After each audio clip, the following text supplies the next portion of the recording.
اس سے پہلے ستمبر 2024 میں ترکی کے صدر رجب طیب اردوان نے اسرائیل کے مبینہ توسیع پسندانہ خطرے کا مقابلہ کرنے کے لیے مسلم ملکوں کا اتحاد بنانے کی تجویز دی تھی۔ اس کے ایک برس بعد پاکستان کے وزیر دفاع خواجہ آصف نے بھی اسلامی نیٹو کا خیال پیش کیا تھا، مگر جب سن 2017 میں سعودی عرب کی قیادت میں 34 مسلم ملکوں کا فوجی اتحاد بنا اور پاکستان کے سابق army chief general Raheel Sharif کو اس کا سپہ سالار مقرر کیا گیا تو ایران نے اس پر شدید تحفظات کا اظہار کیا تھا۔ حالانکہ اس وقت سعودی حکام نے کہا تھا کہ اتحاد دہشت گردی اور انتہا پسندی کے خلاف کام کرے گا۔ خلیجی ممالک کے درمیان تاریخی رقابتوں اور علاقائی مفادات کے ٹکراؤ کی وجہ سے اس اتحاد کے بارے میں جو سوالات اس وقت اٹھائے گئے تھے وہ اب بھی اپنی جگہ موجود ہیں اور ایسے کسی نئے اتحاد کے بننے میں بڑی رکاوٹ بھی۔ یمن کے معاملے پر سعودی عرب اور متحدہ عرب امارات کے اختلافات اور قطر و امارات کے درمیان ماضی کی کشیدگی اس کی واضح مثالیں ہیں۔ سابق قطری وزیر اعظم احمد بن جاسم کا کہنا ہے کہ ہمارے خطے کی موجودہ جنگ بالآخر ختم ہو جائے گی، مگر اس سے سبق اور عبرت حاصل کرنا ضروری ہے۔ انہوں نے ایکس پر تجویز دی کہ خلیجی تعاون کونسل کو اتحاد اور یکجہتی کے ساتھ ایک مؤثر اور حقیقی فوجی اور سیکیورٹی اتحاد قائم کرنا ہوگا، جیسا کہ نارتھ اٹلانٹک ٹریٹی آرگنائزیشن یعنی نیٹو ہے۔ انہوں نے تجویز کیا کہ اس میں سعودی عرب کو سب سے اہم کردار ادا کرنا چاہیے کیونکہ وہ سب سے بڑی ریاست ہے۔ حمد بن جاسم نے زور دیا کہ جنگ کے خاتمے کا انتظار کیے بغیر تیاری شروع کی جائے اور اختلافات ختم کیے جائیں تاکہ عوام کو محفوظ رکھا جا سکے۔ انہوں نے ایران کی مثال دی کہ پابندیوں کے باوجود اس نے میزائل صنعت قائم کی اور افسوس کہ انہی میزائلوں سے خلیجی ریاستوں کو نشانہ بنایا، لیکن ان کا کہنا تھا کہ اس جنگ کی ذمہ داری اسرائیل پر عائد ہوتی ہے، جس نے خطے میں فوجی، اقتصادی اور سیاسی برتری حاصل کرنے کے لیے شعلے بھڑکائے۔ حمد بن جاسم نے تجویز دی کہ خلیجی ریاستیں اسرائیل اور ایران دونوں کے خلاف متحد ہوں۔ ایران پڑوسی ہے، اس لیے اس کے ساتھ بات چیت کے ذریعے واضح حکمت عملی ضروری ہے، جبکہ اسرائیل کے ساتھ تعلقات حسن ہمسائیگی اور فلسطینی حقوق کے تحفظ کی بنیاد پر ہونے چاہیے۔ انہوں نے کہا کہ کونسل کی ریاستوں پر حملوں کے باوجود کئی عرب ریاستوں کی خاموشی باعث حیرت ہے، اور یہی صورتحال خلیجی ممالک کو فوری طور پر ایک فوجی، سلامتی اور جغرافیائی اتحاد قائم کرنے پر مجبور کرتی ہے، جو ترکی اور پاکستان کے ساتھ مضبوط تعلقات رکھے لیکن اپنے بیٹوں کے بازوؤں پر بھی انحصار کرے۔ اس ٹویٹ کے بارے میں جدہ میں مقیم صحافی صالح الفہید نے تبصرہ کرتے ہوئے سوال کیا کہ اتفاق اور اتحاد کیسے ممکن ہے جب چھوٹی ریاستیں بڑی ریاست سے قیادت چھیننے کی کوشش کرتی ہیں؟ یکجہتی اور سمجھوتے کیسے ہوں جب چھوٹی ریاستیں بڑی کے خلاف کینہ اور مداخلت کی پالیسی پر اصرار کرتی ہیں؟ انہوں نے ایکس پر لکھا کہ برسوں تک سعودی عرب نے بہادری اور ثابت قدمی کے ساتھ ایرانی منصوبے کے خلاف کھڑے ہو کر اس کی توسیع کو روکنے کے لیے بہت کچھ برداشت کیا، جبکہ کچھ لوگ تہران کی طرف دوڑتے رہے، اس کے ساتھ خفیہ سمجھوتے کرتے رہے اور ایران کے ساتھ تعلقات سمیت دیگر معاملات میں سعودی عرب کو الجھاتے رہے۔ قطر کے ایک سینئر سفارتکار حمد بن عبدالعزیز القواری نے لکھا کہ خطے کی موجودہ آزمائش محض عارضی بحران نہیں تھی، بلکہ ہمارے لیے ایک وجودی امتحان تھا جس نے ہماری شناخت، سمت اور مستقبل کو پرکھا۔ انہوں نے زور دیا کہ خلیجی ممالک کو اپنی سیکیورٹی اور اسٹریٹجک اتحاد کا جائزہ لینا چاہیے اور پاکستان اور ترکی جیسے مسلم بھائیوں کے ساتھ شراکت کو مضبوط کرنا چاہیے۔ سعودی عرب سے بدر نے تبصرہ کیا کہ سعودی عرب کوئی ایسی ریاست نہیں ہے جو کسی کے تحفظ کی تلاش میں ہو۔ یہ سیاسی اور عسکری طور پر اپنی حفاظت اور اپنے مفادات کے دفاع کی صلاحیت رکھتی ہے اور اسے کسی خلیجی فوجی اتحاد کی ضرورت نہیں۔ اس کے برعکس دیگر چھوٹی خلیجی ریاستیں سعودی عرب کے بغیر تنہا کھڑی نہیں رہ سکتی۔ انہوں نے لکھا کہ جو کوئی سعودی عرب کے سائے میں پناہ لینا چاہے اس کے لیے دروازہ کھلا ہے، لیکن جو ایران کے سائے میں پناہ لینا پسند کرے، جیسا کہ قطر نے پہلے کیا، یا اسرائیل کے ساتھ جیسا کہ متحدہ عرب امارات نے اسے اپنی سلامتی کی ضمانت سمجھا، تو اسے اپنے انتخاب کے نتائج برداشت کرنا ہوں گے۔ متحدہ عرب امارات کے صارفین سمجھتے ہیں کہ یو اے ای کو اپنے عالمی اثر و رسوخ اور نرم طاقت کے ساتھ اس تعاون کی قیادت میں بڑا کردار ادا کرنا چاہیے۔ بعض صارفین حمد بن قاسم سے شکوہ کرتے نظر آئے کہ آپ نے خطے کے ممالک میں امریکی اڈوں پر بات نہیں کی کیونکہ یہیں سے سارا مسئلہ شروع ہوتا ہے۔ امریکہ کے سامنے عربوں کی محکومی ختم ہونی چاہیے۔ اور پاکستانی صارفین نے تبصرہ کیا کہ اچانک سب کو پاکستان کے ساتھ فوجی اتحاد چاہیے۔ قطر میں جارج ٹاؤن یونیورسٹی سے وابستہ اور Arab Center for Research and Policy Studies میں شعبہ تحقیق کے ڈائریکٹر پروفیسر مہران کامرافہ کے مطابق تاریخ نے ہمیں دکھایا ہے کہ جب بھی خلیجی تعاون کونسل کو بحران کا سامنا ہوتا ہے تو یہ اکٹھا ہو کر ایک مربوط اکائی کے طور پر کام کرتی ہے۔ بیرونی دنیا کی نظر میں GCC اس وقت تشکیل پائی جب ایران عراق جنگ ہوئی، اس مفروضے کے تحت کہ جنگ جیتنے والا کسی نہ کسی طور GCC یا اس کے رکن ممالک کے لیے خطرہ بن سکتا ہے، اور ہم نے دیکھا کہ جنگ کے اختتام کے فوراً بعد عراق نے واقعی GCC کے ایک رکن پر حملہ کر دیا۔ BBC اردو سے بات کرتے ہوئے پروفیسر مہران نے کہا کہ جب خارجی بحران کم ہو جاتا ہے تو GCC کا رویہ مختلف ہو جاتا ہے۔ وہ کہتے ہیں کہ مجھے حیرت نہیں ہوگی اگر GCC اپنے ارکان کی حفاظت، اقتصادی بقا اور عسکری سلامتی کو یقینی بنانے کے لیے کوئی اقدام کرے، چاہے وہ امریکہ کے ساتھ تعلقات کو گہرا کرے، نیٹو میں شامل ہونے پر غور کرے یا اسی طرح کے دیگر اتحاد قائم کرے۔ سائمن وولف گینگ فوکس یروشلم کی ہیبرو یونیورسٹی میں اسلام، برصغیر اور مشرق وسطیٰ کے ایسوسیٹ پروفیسر ہیں۔ وہ قطر کے سابق وزیر اعظم کے بیان کو غیر معمولی قرار دیتے ہیں کیونکہ اس میں جنگ کے لیے اسرائیل اور ایران دونوں کو مساوی طور پر ذمہ دار ٹھہرایا گیا ہے اور بتایا گیا ہے کہ کس طرح خلیجی ریاستیں اس میں الجھ گئی ہیں۔ ان کے مطابق یہ بلا شبہ امریکہ پر بھی بالواسطہ تنقید ہے جس نے خلیجی ریاستوں کو تنہا چھوڑ دیا، ان کو کوئی پیشگی اطلاع یا وارننگ نہیں دی اور جنگ کے دوران انہیں فضائی دفاعی صلاحیتیں دوبارہ سپلائی کرنے کے لیے بھی تیار نہیں تھا۔ BBC اردو سے بات کرتے ہوئے پروفیسر سائمن کا کہنا تھا کہ خلیجی ریاستوں میں یہ احساس بھی پایا جاتا ہے کہ اسرائیل اور خطے میں امریکی اڈوں کی سلامتی کو ان پر ترجیح دی گئی، حالانکہ امریکہ کے ساتھ ان کا پرانا اتحاد ہے۔ اربوں ڈالر کے ہتھیار خریدے گئے اور تحفظ کے لیے امریکہ پر انحصار کیا گیا، لیکن یہ تحفظ فراہم نہیں کیا گیا۔ ان کے مطابق عرب ریاستوں میں یہ جذبات بہت نمایاں ہیں اور انہیں سنجیدگی سے لینا چاہیے۔ پروفیسر سائمن کا مزید کہنا ہے کہ سعودی عرب نے قطر کے خلاف جو ناکہ بندی کی تھی، اس پس منظر میں سعودی عرب کی برتری کو تسلیم کرنا بھی غیر معمولی ہے۔ یہ ظاہر کرتا ہے کہ کچھ بدل گیا ہے اور خلیجی ریاستیں واقعی فکر مند ہیں اور محسوس کرتی ہیں کہ ان کے ساتھ کھیل کھیلا گیا ہے، اور وہ بہت عرصے سے اس خیال پر انحصار کرتی رہی ہیں کہ وہ استحکام کا جزیرہ ہیں اور اپنے گرد ایران، عراق، شام، یمن، اسرائیل اور فلسطین کے تنازعات سے خود کو الگ رکھ سکتی ہیں۔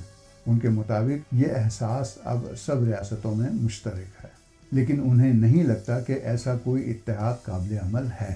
وہ سعودی عرب اور متحدہ عرب امارات کے درمیان کشیدہ تعلقات اور خطے میں وسیع تر تنازعات جیسے سوڈان اور لیبیا میں مسابقت کی مثال دیتے ہوئے کہتے ہیں کہ سعودی عرب اور متحدہ عرب امارات کے درمیان برتری کی کشمکش ختم نہیں ہو سکتی۔ عسکری طور پر سعودی فوج متحدہ عرب امارات سے کہیں زیادہ طاقتور ہے، جس کے پاس صرف تقریباً 65,000 فوجی اہلکار ہیں، اس لیے انہیں بھی جھکنا پڑے گا۔ پھر اسرائیل کے ساتھ اتحاد کا سوال ہے۔ متحدہ عرب امارات اور بحرین نے ابراہم معاہدوں میں شمولیت اختیار کی، جبکہ سعودی عرب مستقل طور پر فلسطینی ریاست کے قیام پر زور دیتا رہا ہے۔ امارات نے یہاں تک تجویز دی کہ وہ غزہ کا انتظام سنبھالنے کو تیار ہیں، جو سعودی عرب کے لیے ناقابل قبول ہے۔ اس لیے یہ دونوں بڑے کھلاڑی ایک دوسرے کے ساتھ نہیں چل سکتے۔ چھوٹی ریاستیں جیسے کویت، بحرین، عمان اور قطر شاید ساتھ ہو جائیں، لیکن مجموعی طور پر گلف نیٹو شدید اختلافات کی وجہ سے ممکن نہیں۔ برطانیہ کی برمنگھم یونیورسٹی میں مشرق وسطیٰ کے امور کے ماہر اور king Faisal centre for Research and Islamic studies سے وابستہ ایسوسیٹ فیلو عمر کریم بھی پروفیسر سائمن اور پروفیسر مہران سے اتفاق کرتے ہوئے گلف نیٹو کے خیال کو بالکل غیر حقیقت پسندانہ قرار دیتے ہیں۔ BBC اردو سے بات کرتے ہوئے عمر کریم کہتے ہیں کہ یہ معاملہ صلاحیت اور عزم دونوں کا ہے، جو اس اقدام کو غیر حقیقت پسندانہ بنا دیتا ہے۔ ان کے خیال میں خلیجی ریاستوں میں عزم کی کمی، ان کے درمیان قیادت کے حوالے سے اختلافات اور غیر ملکی طاقتوں اور غیر ملکی ہتھیاروں پر انحصار کی وجہ سے یہ ممکن نہیں لگتا۔ GCC کی قیادت میں فوجی اور دفاعی صنعت کے قیام سے متعلق professor Simon Wolfgang Fuchs کہتے ہیں کہ صنعتی ڈھانچے کا معاملہ پیچیدہ ہے۔ خلیج نے سیاحت، ٹرانسپورٹ اور ہائی ٹیک شعبوں پر توجہ دی ہے، لیکن اس کے پاس کوئی حقیقی صنعتی ڈھانچہ نہیں ہے۔ اس کے لیے انجینئرنگ سکولز، یونیورسٹیاں اور مقامی کارکن درکار ہیں جو فی الحال موجود نہیں۔ وہ پوچھتے ہیں کہ جب معاملہ قومی سلامتی اور ہتھیار سازی کا ہو تو کیا غیر ملکی کاریگروں پر انحصار کیا جا سکتا ہے؟ اس لیے قلیل اور درمیانی مدت میں امریکہ پر انحصار جاری رہے گا۔ پروفیسر مہران کامرافا کے مطابق نظریاتی یا تقریری طور پر یہ ریاستیں متحد ہو سکتی ہیں، لیکن ایک صنعتی فوجی بنیاد کے قیام کے لیے طویل مدتی منصوبہ بندی، سرمایہ کاری، لاجسٹکس اور عملی حالات درکار ہیں، اور یہ سب طویل مدت تک قابل عمل نظر نہیں آتا۔ اس سوال کے بارے میں کہ اگر خلیجی ریاستیں ترکی اور پاکستان کے ساتھ فوجی اور دفاعی تعاون کو مزید گہرا کرنا چاہیں تو پاکستان کیا کردار ادا کر سکتا ہے؟ نیو یارک کی البانی یونیورسٹی سے وابستہ پروفیسر کرسٹوفر کلیری نے BBC اردو سے بات کرتے ہوئے کہا کہ پاکستان طویل عرصے سے خلیج میں سیکیورٹی فراہم کرنے والا ملک رہا ہے، اور یہ تعلق مسلم امت میں پاکستان کے اہم کردار کی عکاسی کے طور پر دیکھا جاتا ہے۔ مگر وہ عرب اور مسلم دنیا میں واضح اختلافات کی مثال دیتے ہوئے کہتے ہیں کہ پاکستان اس توازن کو قائم رکھنے میں مشکل محسوس کرتا ہے کہ اسے خلیج میں سیکیورٹی فراہم کرنے والا سمجھا جائے، لیکن ساتھ ہی اقتصادی طور پر مضبوط ممالک کو ناراض بھی نہ کرے۔ وہ کہتے ہیں کہ پاکستان کے اندر بھی شناخت اور فرقہ وارانہ خطوط پر تقسیم پائی جاتی ہے، اور اسے خدشہ ہے کہ خلیج میں سیکیورٹی کے معاملات میں زیادہ مداخلت کرنے سے ملک کے اندرونی فرقہ وارانہ چیلنجز مزید پیچیدہ ہو سکتے ہیں۔ ان کے مطابق پاکستان سب سے زیادہ محفوظ اس وقت محسوس کرتا ہے جب وہ ایک بیک چینل کردار ادا کرے، بالکل اسی طرح جیسے حالیہ برسوں میں خلیج نے بھی پاکستان کے بیک چینل کے طور پر اپنی خدمات پیش کرنے میں دلچسپی دکھائی ہے۔ اس حوالے سے عمر کریم کا کہنا ہے کہ پاکستان کو سیاسی اور صلاحیت کے لحاظ سے کچھ حدود کا سامنا ہے۔ ایک طرف پاکستان کی اپنی دفاعی صنعتی بنیاد زیادہ ترقی یافتہ نہیں ہے، اور جدید فوجی ٹیکنالوجی اور ہتھیاروں کے نظام کے لیے چین پر بہت زیادہ انحصار کرتا ہے۔ اس لیے اگر پاکستان خلیجی ممالک کو کچھ فراہم کرتا ہے تو اس کا مطلب کسی حد تک یہ بھی ہوگا کہ چینی اسلحہ اور ٹیکنالوجی بالواسطہ طور پر خلیجی منڈیوں میں داخل ہو جائے گی۔ مزید یہ کہ اس وقت پاکستان کے دفاعی تعلقات خلیج میں بنیادی طور پر صرف سعودی عرب کے ساتھ ہیں، لہذا اس کا مطلب زیادہ تر سعودی منڈی ہوگا۔ ان کے مطابق دوسری طرف ترکی کے پاس نسبتاً زیادہ ترقی یافتہ صنعتی بنیاد موجود ہے، اور وہ مختلف خلیجی ریاستوں کے ساتھ مشترکہ پیداوار یعنی جوائنٹ پروڈکشن کے منصوبوں میں شامل ہو سکتا ہے۔ اس کے ساتھ ساتھ ٹیکنالوجی کی منتقلی کے معاہدوں کے ذریعے خلیجی ممالک میں اسلحے کی مقامی سطح پر پیداوار بھی ممکن ہو سکتی ہے۔ وہ کہتے ہیں کہ خلیجی ریاستیں پاکستان اور ترکی دونوں میں نئے منصوبوں میں سرمایہ کاری بھی کر سکتی ہیں، جس سے ان کی دفاعی صنعت کو فروغ ملے گا اور مقامی دفاعی مصنوعات کی بڑے پیمانے پر پیداوار کے مسئلے کو حل کرنے میں بھی مدد مل سکتی ہے۔ پروفیسر سائمن کہتے ہیں کہ پاکستان نے روایتی طور پر خلیجی بادشاہتوں کو افرادی قوت فراہم کی ہے، لیکن اب حالات بدل گئے ہیں۔ سعودی عرب نے اپنی فوج میں بھاری سرمایہ کاری کی ہے، جو اب پاکستان کی فوج کے نصف کے برابر ہے، اور اپنے GDP کا 7% دفاع پر خرچ کرتا ہے۔ اس لیے اب اسے پاکستانی فوجیوں پر انحصار کرنے کی ضرورت نہیں رہی۔ پروفیسر سائمن تسلیم کرتے ہیں کہ پاکستان کی فوج تربیت یافتہ اور مؤثر ہے اور بحران کی صورت میں شراکت دار ہو سکتی ہے، لیکن پاکستان ایران اور خلیجی ریاستوں دونوں کے ساتھ اچھے تعلقات رکھتا ہے اور یمن جیسے تنازعات میں شامل ہونے سے گریز کرتا ہے۔ اسی طرح ترکی بھی ایران اور خلیجی ریاستوں کے ساتھ تعلقات رکھتا ہے اور نیٹو کا رکن ہے۔ ترکی کے بارے میں پروفیسر سائمن کہتے ہیں کہ یہ واضح نہیں کہ نیٹو اس بات کو قبول کرے گا کہ ترکی کسی ایسے منصوبے میں شامل ہو جو امریکی غلبے کے تحت نہ ہو۔ ماضی میں سینٹو جیسا اتحاد رہا جس میں پاکستان، ترکی اور عراق شامل تھے، لیکن قطریوں کی تجویز کچھ اور ہی دکھائی دیتی ہے۔ پروفیسر مہران کامرافا بھی پروفیسر سائمن سے اتفاق کرتے ہوئے کہتے ہیں کہ تربیت، کمانڈ اور کنٹرول اور اضافی سہولتوں کے بارے میں پاکستان اہم کردار ادا کر سکتا ہے، لیکن جیسا کہ موجودہ تنازع میں دکھایا گیا ہے، پاکستان امریکہ کی جنگوں میں شامل ہونے سے ہچکچاتا ہے۔ پروفیسر مہران کامرافا کو نہیں لگتا کہ وہ ایران کے خلاف کسی فوجی کارروائی میں پاکستان کی عملی شمولیت دیکھیں، کیونکہ ان کے بقول پاکستان کی ایران کے ساتھ طویل سرحد ہے اور وہ اس سلسلے میں نہایت محتاط ہے۔